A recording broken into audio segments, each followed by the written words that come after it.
Another point, or one of the points, let me say, one of the points that's driven home that we've seen already. Now, no, I'm not going to go over every single transaction. I'm just going to go over big ones that I believe need attention. When I talk about Russell Westbrook, when I talk about a player, any player, that is a vet, that's been in the league for 5, 6, 7, 8 years, and you wonder why they're unable to sometimes change. That's not every time, but when we look at someone like Russell Westbrook, I always talk about that's his nature. Russell Westbrook has played the same way since high school. And it's hard to tell a player like Russell Westbrook that you may think, or that whatever system he's in has to change his game.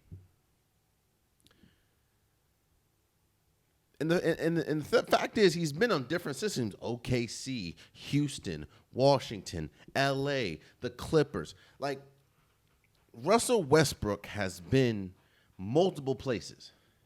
Yet and still, he's played the same way because, again, that's your nature. That's what's gotten him an MVP. That's what got him all the accolades, triple doubles. That the way that he played is essentially what's gotten him into the Hall of Fame when he retires.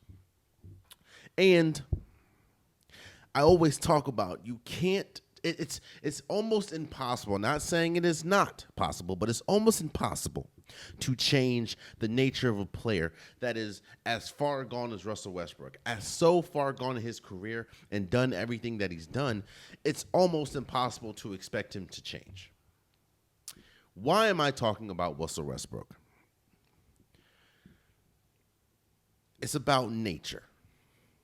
When you have a nature, when you've done things for so long, again, it's almost impossible to, not saying it isn't, but it's almost impossible to, I'm not going to say trick your brain, but make your brain operate differently. We've seen that with this Myles Turner situation. As I currently speak, Myles Turner has signed, I think, a 4-year deal with the Milwaukee Bucks for like $107 million or something like that.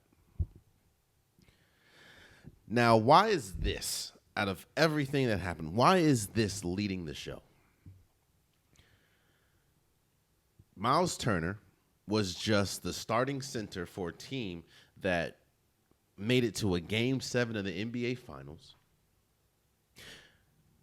For people that haven't been paying attention these last few years, Myles Turner signs with the rival of the team he just left. And this is the same Myles Turner that has preached damn near his entire NBA career that he wants to be a Pacer for life.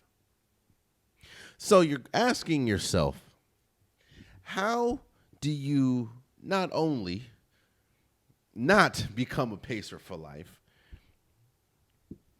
but you sign with essentially the team's rival weeks after winning the NBA or making it to a Game 7 of the NBA Finals with the team?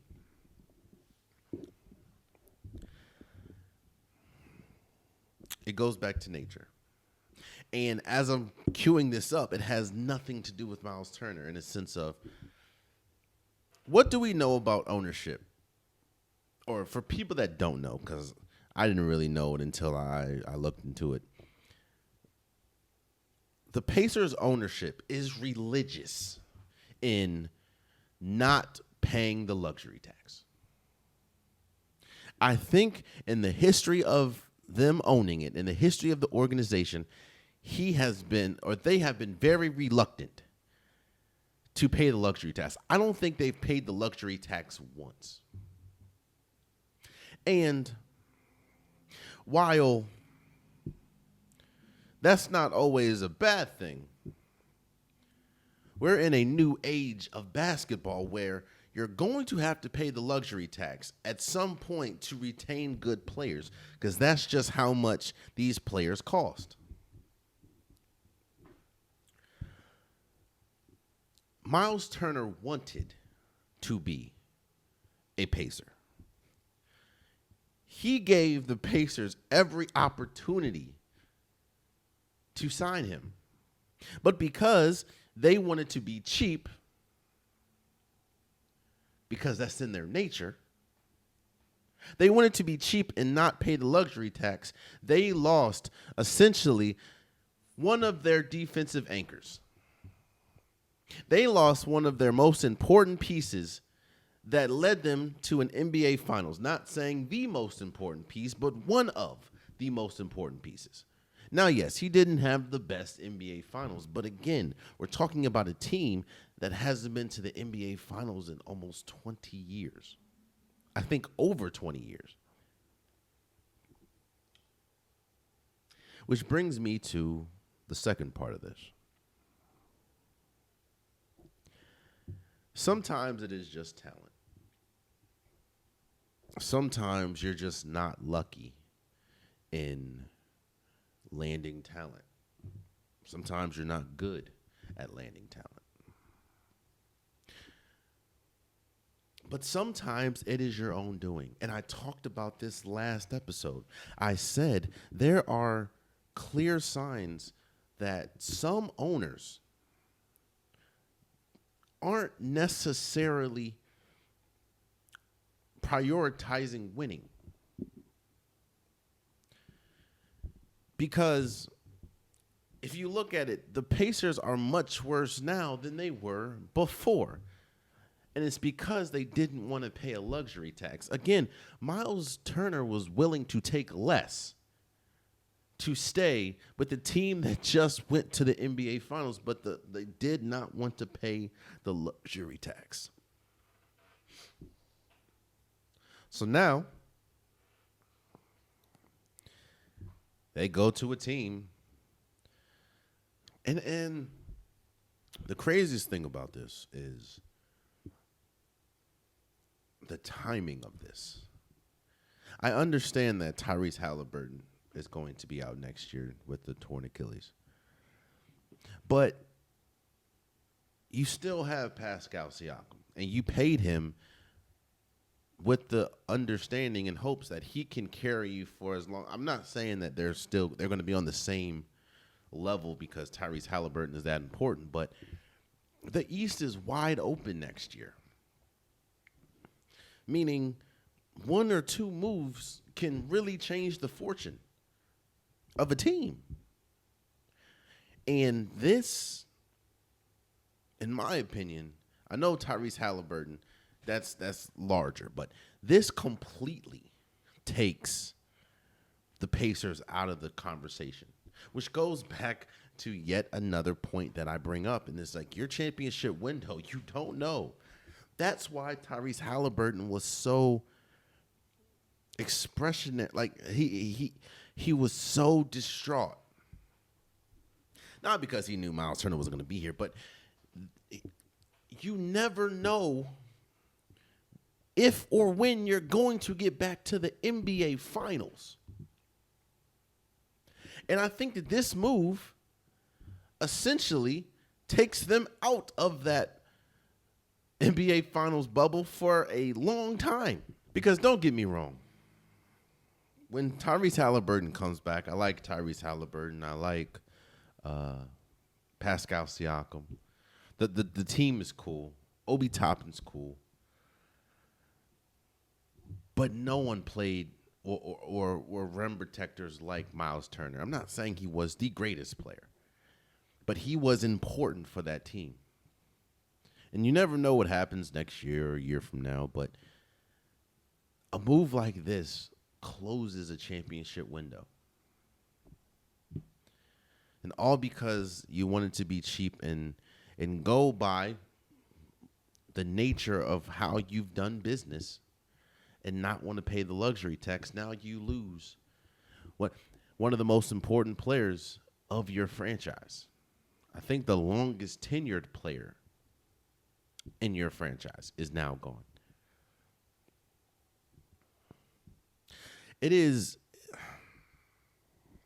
It's about nature, bro. One thing that I will ask. I know it's hard. Actually, maybe it's not hard to evaluate.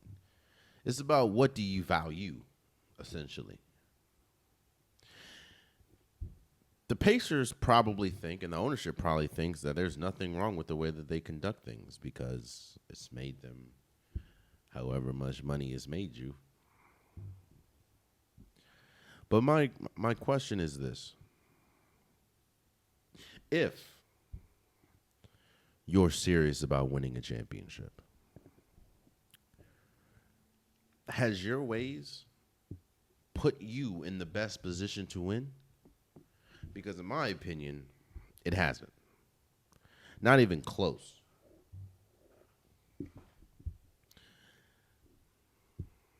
Because now when you look for a team that is very rigid in paying the luxury tax or not paying the luxury tax, how close are you now to a championship than you were a year ago?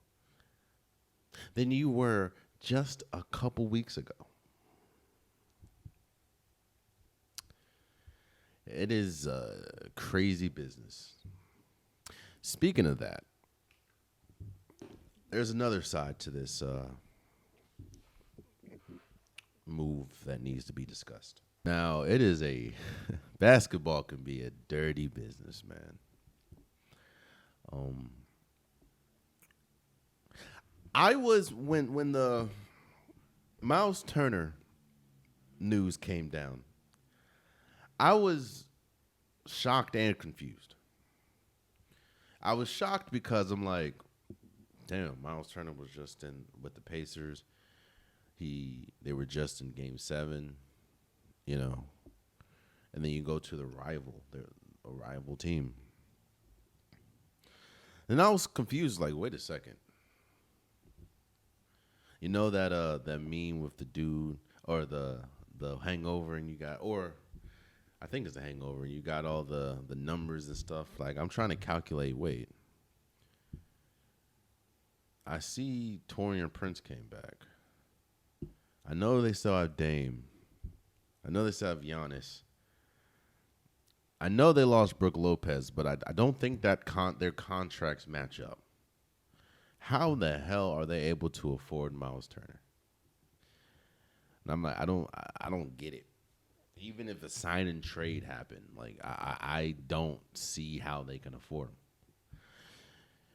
him. And then I saw, and then it came down like an atomic bomb, man. The Pacers, or the Bucks, I'm sorry, waive Damian Lillard. The same Damian Lillard that is rehabbing a torn Achilles that he tore rushing back to the team for the playoffs. The same Damian Lillard that essentially didn't want to go to Milwaukee. Remember when Damian Lillard wanted out of Portland, which took him forever to do, might I add, his one and only destination that we kept hearing about was the Miami Heat. And he was traded to Milwaukee.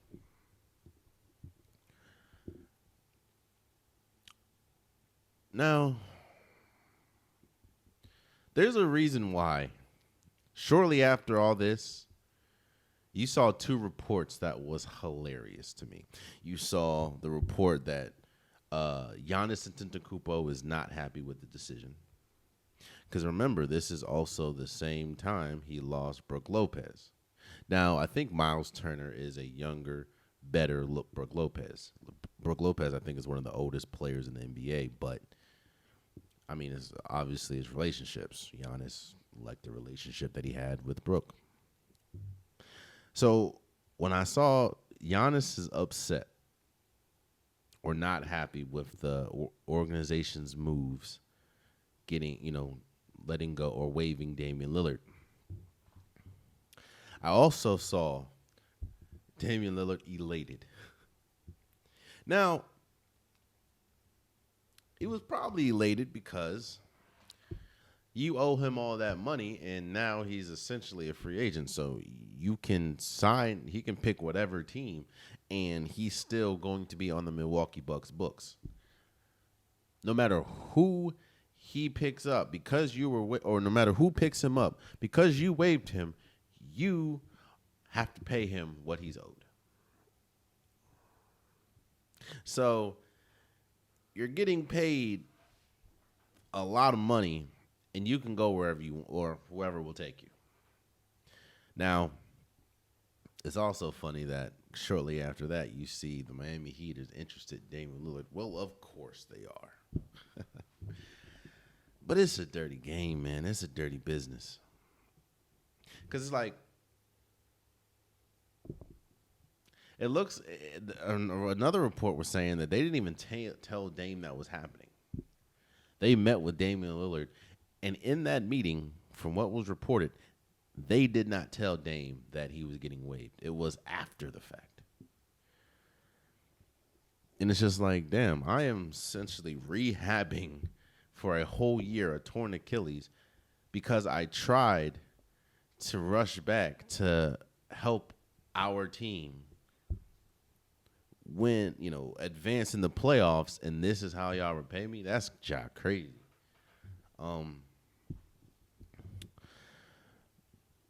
I know we hear that Kevin Porter, he re-signed with the Bucks. I think that Gary Trent Jr. re-signed with the Bucks. I don't know who the hell is going to be their starting point guard moving forward. And I don't even know if Giannis is going to be. I don't know if getting Myles Turner. Here's the thing. This wasn't the strongest free agency class. There's players in free agency that can help championship team or teams that are on the cusp of a championship, like a Myles Turner. He probably was the number one player that could have and essentially did hit free agency. But this does change the needle for the Milwaukee Bucks if they're able to keep Giannis. I don't think, because we do need to see who plays, we do need to see who plays point guard. But this makes them better. I don't know if this makes them championship better, but this makes them better with Myles Turner. But again, at what expense? Are you good now? Do you have it goes back to perception as well, man. It's like, if I'm a player that's free agent and I see Milwaukee calling me, it's like I see how they do their players. I see how they do their stars. They just cut them or waive them. What makes any high-end free agent want to come there?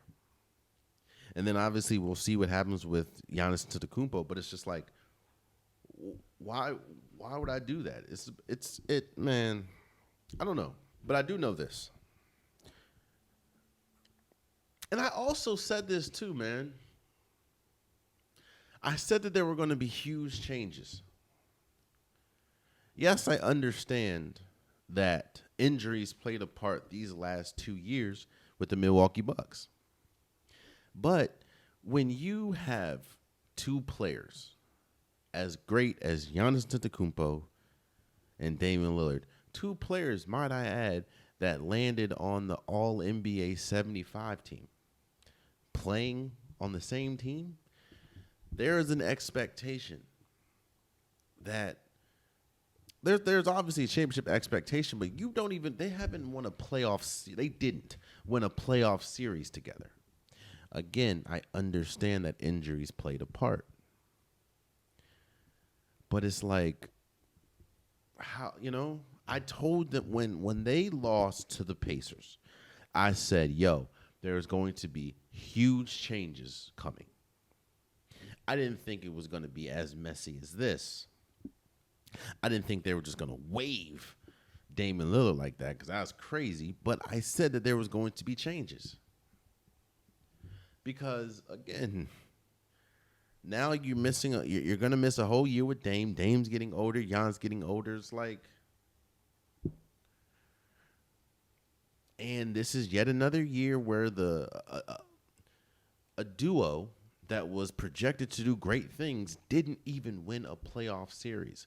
I know injuries played a part, but when we look back on history, we're not going to be like, oh, yeah, well, Damian Lillard and Giannis were cool. They were great.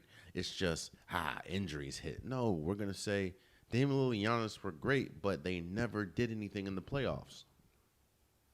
Which kind of brings me to another point, side point. There's a conversation going on.